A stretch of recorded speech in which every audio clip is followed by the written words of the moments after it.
I rolled with Jeff Chan. He's a pro MMA fighter who has a big YouTube channel, but what most people don't know about him is that he's also really good at jiu-jitsu and is currently a brown belt. He has an explosive style and really good back takes. Let's see how I do. Immediately, he shows his speed by quickly stepping back and looking for a leg lock, but my knee is free, so I'm able to reach around his waist, come up, and start looking to take his back. I control his hips as he gets up, and I throw my leg in as a hook. I try looking for the choke, but he stands up. Now we're in this awkward position where I'm basically just acting as a backpack. But he notices that I've committed the crime of crossing my feet from the back. So he sits down and starts looking to hip in for an ankle lock. This is why your coach always tells you not to cross your ankles from the back. However, there's not enough pressure for me to tap, so I start looking for the finish. I shoot my arm across his neck to look for the choke, but he's able to get his chin inside, and use his other hand to pull it down. Jeff does some great hand fighting and is able to come up to his knees. He starts building his base up. I notice his neck is open, so I try going for the choke, but he blocks it. At this point, holding on here is becoming really tiring, so I release my hooks and Jeff reaches around for a takedown. But they keep attacking. I come up and start looking for an armbar. I throw my leg over, however, Jeff does a good job posturing up and is able to rip out of it. All of a sudden, Jeff shoots past my legs. This was not looking good. But by using the old reliable, get your knees in front of them technique, I'm able to defend. I go right back on the offensive by bringing my leg over his head and starting to look for an armbar. But he's able to pull out once again. So I grab behind his thighs and start looking to take his back. He falls down to defend, and I see the back take isn't there anymore, so I get up. But his foot slips, and he's able to stiff arm me and come back up himself.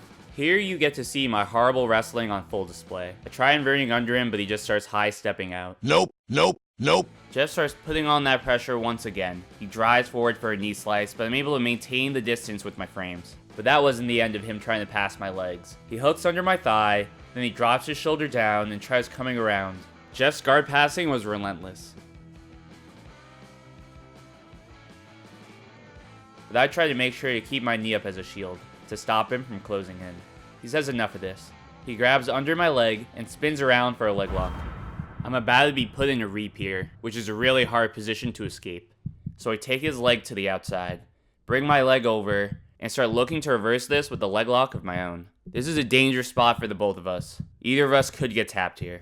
As we roll, he unlocks his legs, and I try grabbing his heel, but he slips out. I grab his leg, and I can tell the sweat is starting to build up. It's becoming harder to keep my grips. He hits a slick back step and starts looking for a leg lock. He wants to grab my heel here, but I turn away to hide it. But by turning away so much, I left my back open, so he grabs around my hips. I try bringing my weight back, but he frees his legs and comes up to turtle. This is not where I want to be against an MMA fighter. So I roll over my shoulder and start pushing him away to get my knees back in front of him. He postures up, so I lock my hands behind his back. But you can tell Jeff has a lot of experience because of how quickly he's able to pummel his hands inside. He starts stepping his legs up, so he switches to single leg X, but Jeff just gets the heck out of there.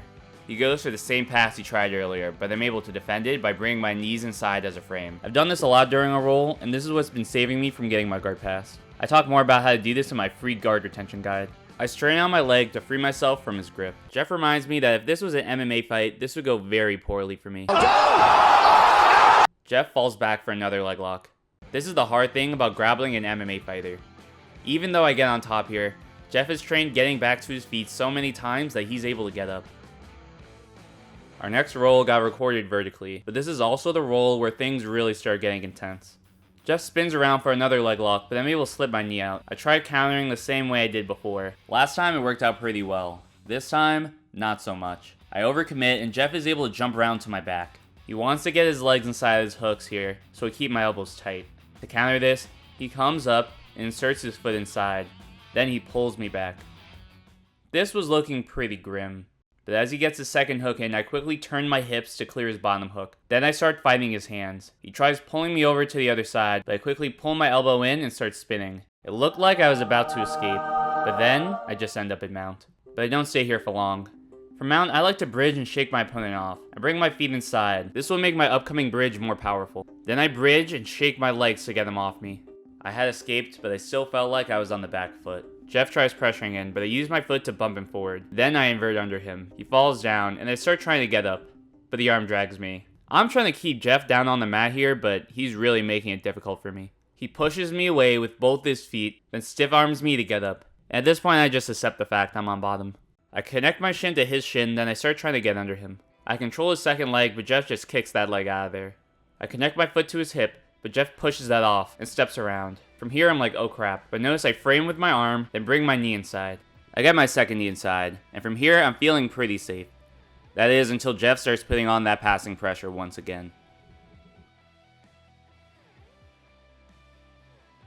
I snap him down, but he pulls out.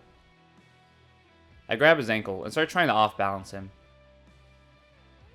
I bring my foot to his far leg and start getting behind him, but he steps out. So I try coming up for a takedown. But this does not work out for me.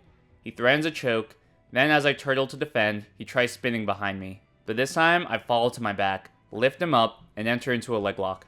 But Jeff brings his weight back, and I'm forced to let go. Jeff attempts a rolling Kimura, but notice how I pull my arm in. This stops him from locking it up. I try entering into single leg X again, but Jeff is able to jump out of it. I try grabbing onto Jeff, but he gets a collar tie. So I grab behind his head myself. I pull him back and throw my legs up to lock up a triangle. I try keeping his posture broken, but Jeff starts standing up. Then he throws his legs over to counter. He breaks out the triangle. I clear his feet off just as the round ends. Big thanks to Jeff for doing this awesome roll with me. If you guys enjoyed, make sure to subscribe and click the link down below to be sent a free technique every week.